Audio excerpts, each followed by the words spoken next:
To properly document this ladder logic diagram, we need to include terminal numbers for each device.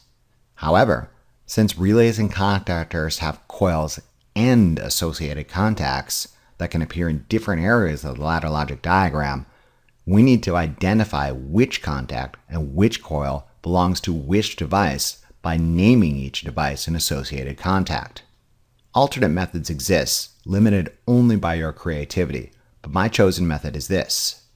Ordinarily, I identify the coil first with some recognizable name or letter, then assign each associated contact a numerically or alphabetically sequential identifier after it.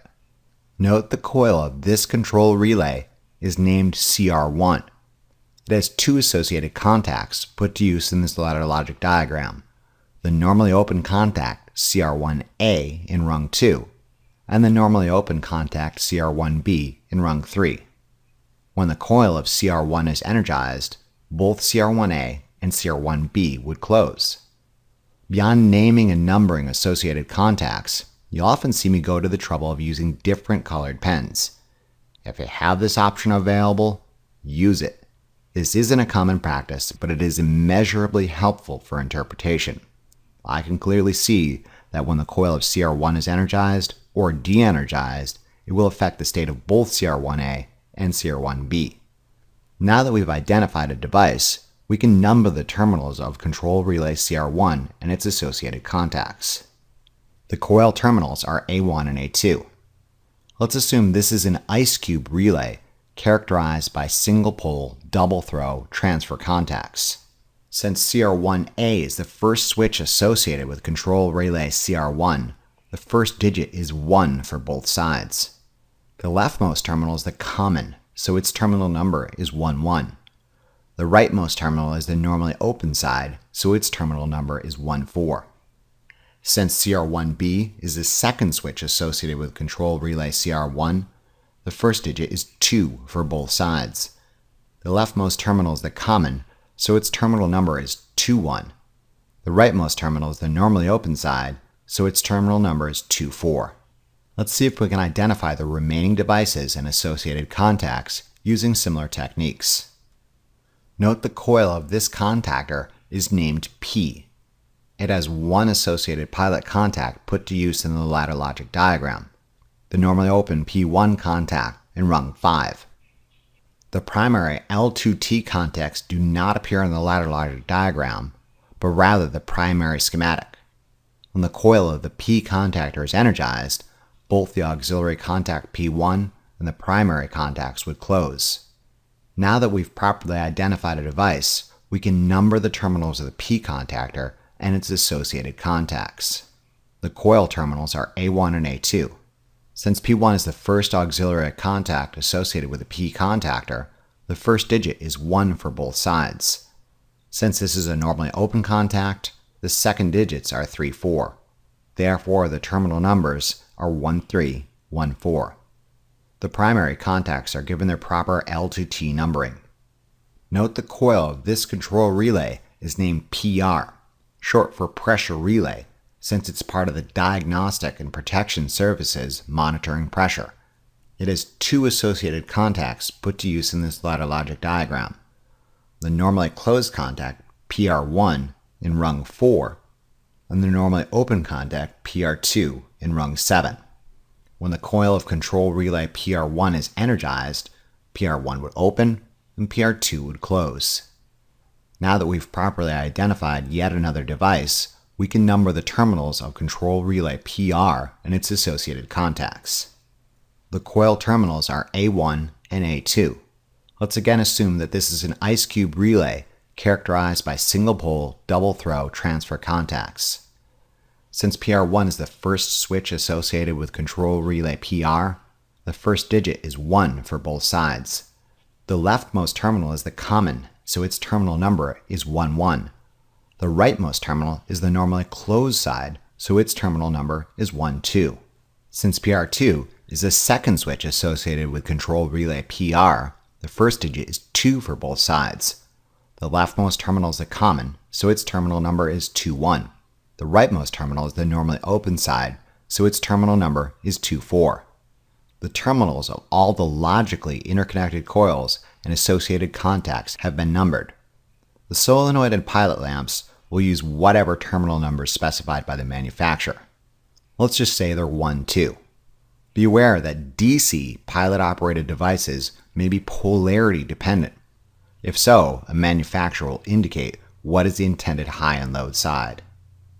Overload contacts have their own unusual means of numbering.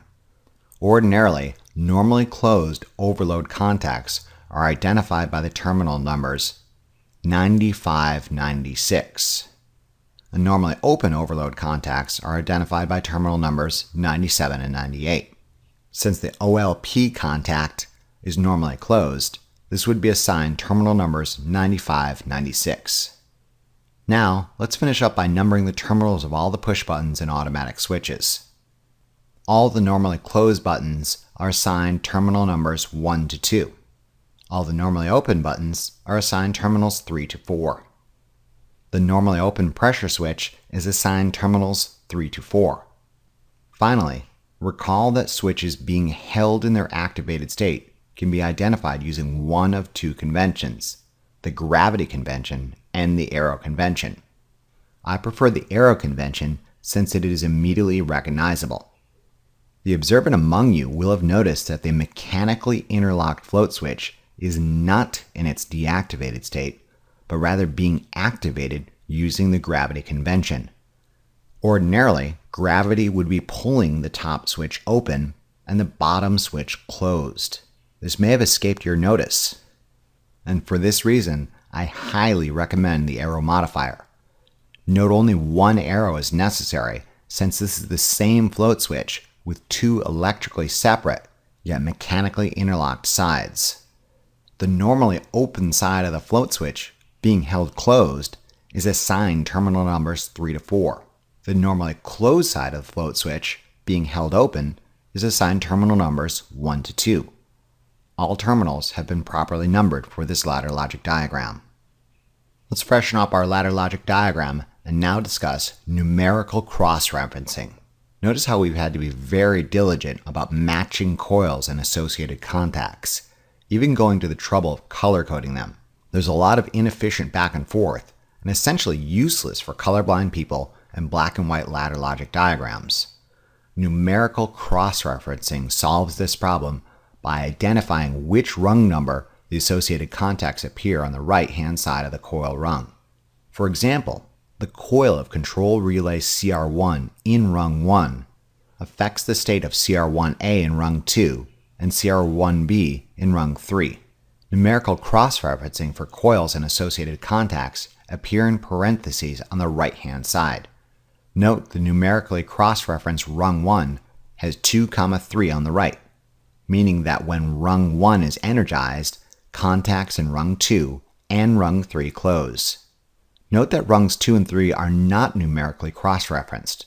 The state of these contacts is controlled by something in rung 1, and they are not actively determining their own fates. They're just passive elements responding to conditions in rung 1.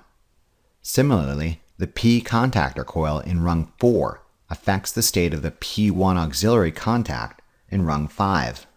Rung 4 is numerically cross-referenced to include a 5 in parentheses on the right-hand side, indicating that when rung 4 is energized, something in rung 5 closes.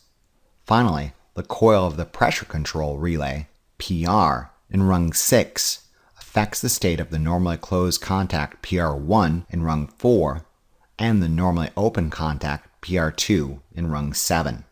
Note that the numerically cross-referenced rung 6 has overbar 4, 7 on the right-hand side in parentheses. Note the overbarred 4. Overbarred rung numbers indicates this is a normally closed contact and will open when this particular rung is energized. Instead of an overbar, you might also see this written as an underline. Similarly, underline rung numbers indicates that this is a normally closed contact and will open when that particular rung is energized. Regular non-underlined rung numbers indicates that this is a normally open contact and will close when this particular rung is energized.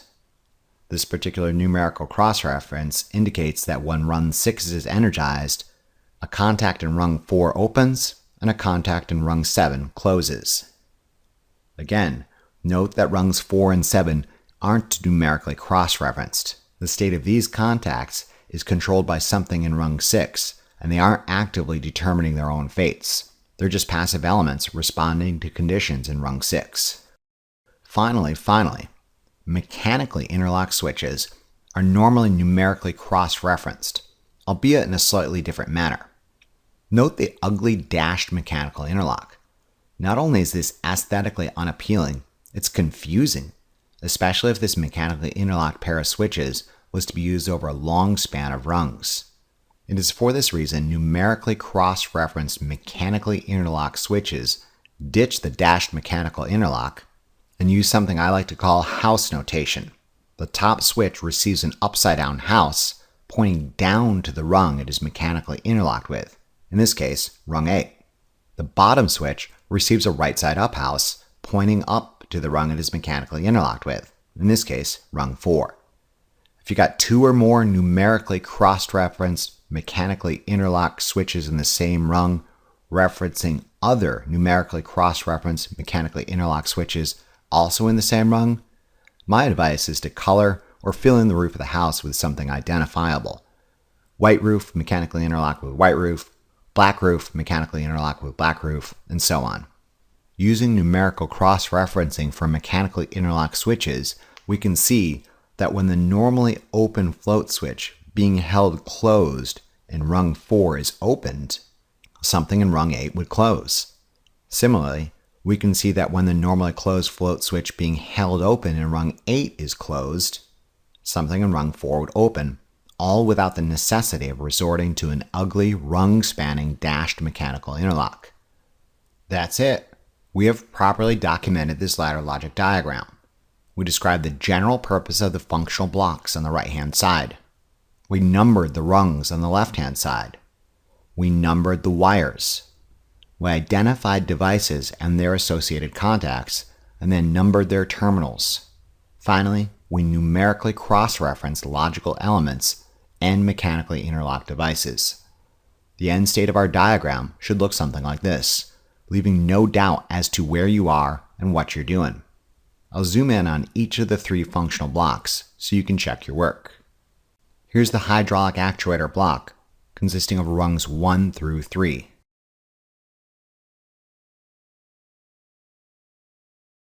Here's the motor-driven pump block, consisting of rungs 4 through 5.